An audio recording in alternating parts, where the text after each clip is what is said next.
మొత్తానికి మంచులక్ష్మి ఆత్మగౌరవానికి senior journalist VSN మూర్తి తల ఉంచారు.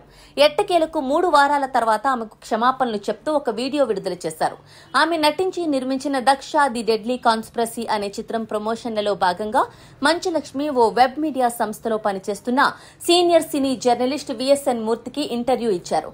ఈ సందర్భంగా 50 ఏళ్లకు దగ్గరవుతున్న మీరు ఎందుకు ఇలాంటి డ్రెస్సులు వేసుకుంటున్నారు అని మూర్తి ఆమెను ప్రశ్నించారు. దీంతో మంచులక్ష్మికి చిర్రెత్తుకొచ్చింది.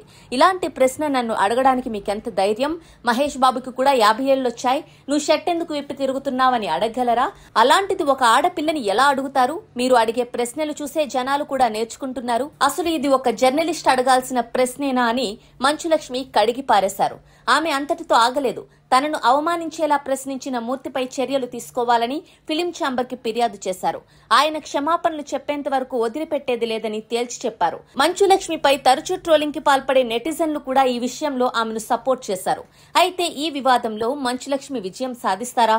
జర్నలిస్టు మూర్తి ఆమెకు క్షమాపణలు చెబుతారా అన్నది సస్పెన్స్ గా మారిన వేళ ఎట్టకేలకు ఆమెకు సానుకూలమైన పరిణామం చోటు చేసుకుంది. మంచులక్ష్మికి క్షమాపణ చెబుతూ మూర్తి శుక్రవారం వీడియో విడుదల చేశారు. ఇంటర్వ్యూలో నేను అడిగిన ప్రశ్న మీకు బాధ కలిగించిందని తెలిసింది. ఈ మేరకు నాకు యూనియన్ నుంచి నోటీస్ వచ్చింది. ఆ ప్రశ్న పూర్వాపరాలు నేను మళ్లీ ప్రస్తావించాలనుకోవడం లేదు, కానీ మీరు బాధపడ్డారని తెలిసింది కాబట్టి నేను బేషరతుగా క్షమాపణలు చెబుతున్నాను. ఈ వివాదం ఇక్కడితో ముగుస్తుందని ఆశిస్తున్నాను అని ఆయన వీడియోలో చెప్పారు.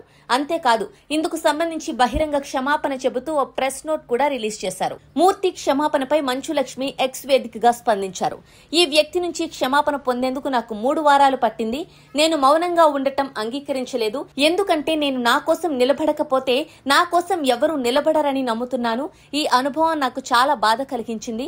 నేను కోరింది నిజమైన క్షమాపణ మాత్రమే.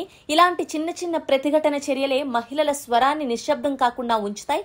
నేడు నేను మాట్లాడగలుగుతున్నా అంటే నాకన్నా ముందు ధైర్యంగా మాట్లాడిన మహిళల భుజాల మీదనే నేను నిలబడి ఉన్నాను. వారి ధైర్యమే నాకు బలమిస్తోంది. జర్నలిజం అనే రంగంపై నాకు అపారమైన గౌరవం ఉంది. నిజాల్ని వెలికి తీసేందుకు తమ జీవితాల్ని అంకితం చేసిన అనేక మంది జర్నలిస్టుల పట్ల నాకు ఎంతో గౌరవం ఉంది. జర్నలిజం అనేది అత్యంత గౌరవమైన వృత్తుల్లో ఒకటి. కానీ ఆ శక్తిని అర్థవంతమైన సంభాషణకు బదులుగా వ్యక్తిగత దాడులకు ఉపయోగించినప్పుడు ఎంతో బాధాకరంగా మారుతుంది. ఇప్పుడు ఈ వివాదాన్ని నేను గౌరవంగా ప్రశాంతంగా ముగించుకుంటున్నాను. నిబద్ధతతో నిజాయితీతో తమ స్వరాన్ని ఎత్తి చూపుతున్న ప్రతి మహిళ పట్ల నాకున్న గౌరవంతో కొత్త శక్తితో ముందుకు సాగుతున్నాను అంటూ మంచులక్ష్మి ఎమోషనల్ గా స్పందించారు.